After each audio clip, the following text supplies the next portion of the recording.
Hello everyone, my name's Cliff and welcome back to my channel. This is Cliff's Dark Gems. And if you're new here, welcome for the first time.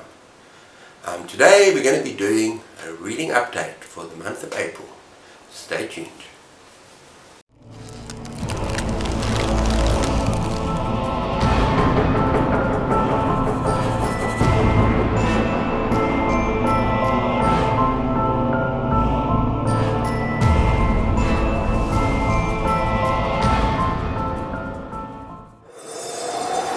Okay everyone, before we carry on, just wanted to say I'm shooting this video a little bit earlier than I usually do. Normally late afternoon. It's only like 2 o'clock now. And the reason for that is that we've had a weather warning. So we've got a big storm coming. It's only a level 2 weather warning. Better to be safe than sorry. I don't want to get stuck in thunder and lightning and not be able to shoot this video. Okay everyone, first of all, just what I'm reading right now, or what I've just started. Basically just opened up on page 1 and 2, and that is If It Bleeds by Stephen King. And as I'm sure you all know by now, I'm part of a reading group, Readathon, all about Holly.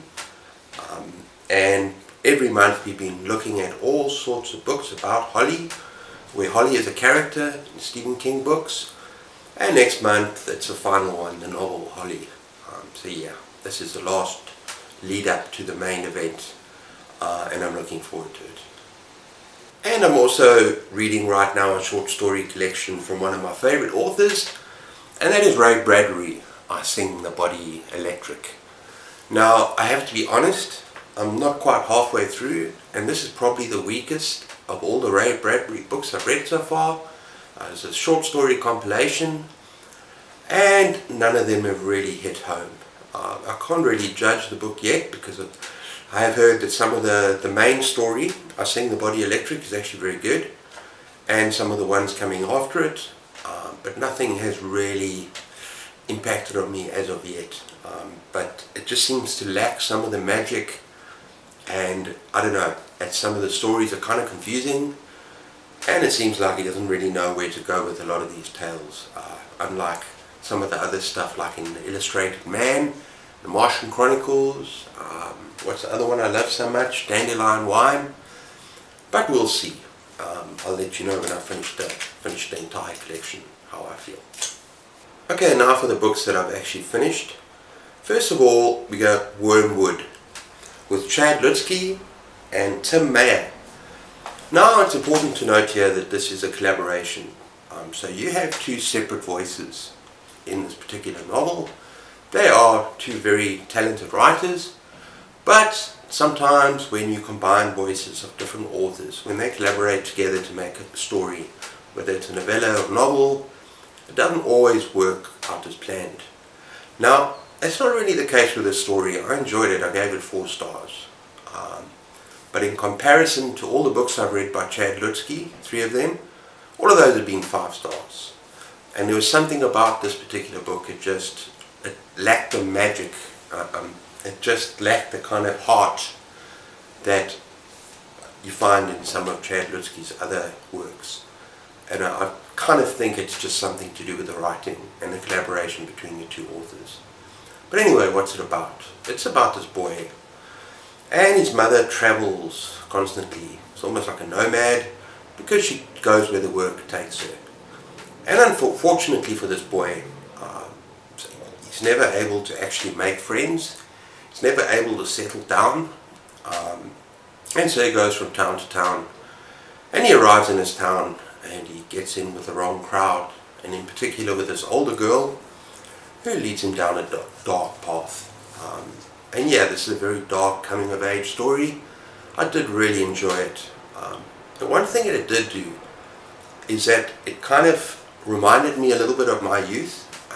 Okay, I didn't go down a very dark path, but I travelled around a lot when I was in primary school.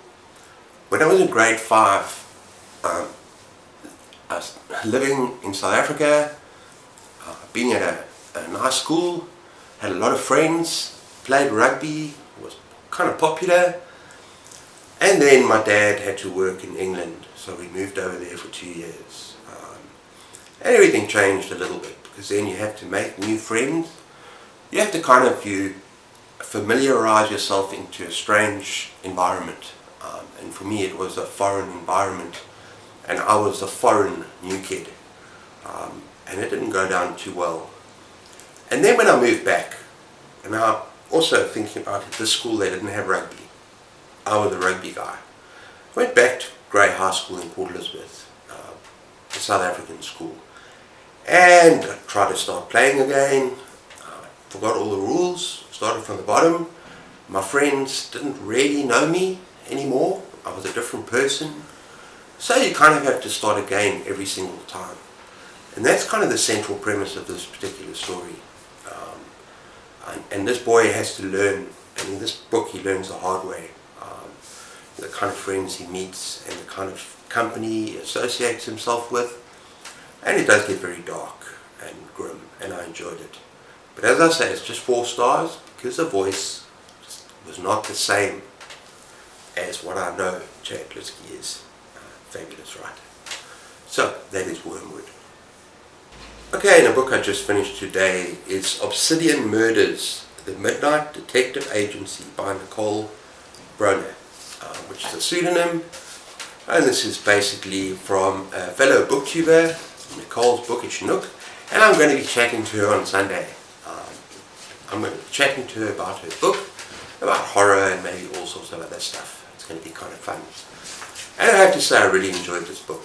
And it did surprise me because, here goes Layla, it did surprise me because it's outside of my comfort zone. I would call it a cozy, paranormal, mystery, kind of urban fantasy book. It's very kind of easy to read. Some delightful characters. I love the protagonist. And I love this 500-year-old vampire detective she works with. And it's very interesting. It doesn't go to places that I was expecting, but it is a fun, enjoyable, quick read. And it was a nice palate cleanser, and I'm glad that I explored this particular genre or subgenre, because I haven't really read any other books like it. So it was kind of fun, and I look forward to chatting to the author. So join us on Sunday. Okay, and finally we got a book that was probably the closest to 5 stars for me, and that is the Cipher by Kathy Koja. Now this is a bizarre book. It is weird. It is filthy. It is disgusting. And it is very unsettling. And it is not the book you can kind of say, I really enjoyed that. For me anyway, in the traditional sense. It's more like a book you say, that was an experience. That was a wild ride. I can see why a lot of people don't like this book. Because in every single way, it is grimy, it's dirty, it's grungy.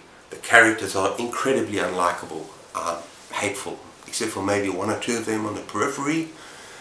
But just everything about the book, even the plot, a lot of it doesn't play out like a normal story. As I said, it's an experience. It's a descent into madness. And it's about Nicholas, and he's a video store clerk. It's told from his perspective. The writing is gorgeous, but what happens to Nicholas, the further into the book you go, and in the second half of the book, it almost becomes like a stream of consciousness, really weird. You have to kind of concentrate on what's going on. It's unsettling, and the writing brings that into it as well. But anyway, Nicholas has this on-off girlfriend called Nakota, I think it is. And believe me, she's an absolutely hateful bitch. You won't like this character. Nobody likes her character. But she's very weird.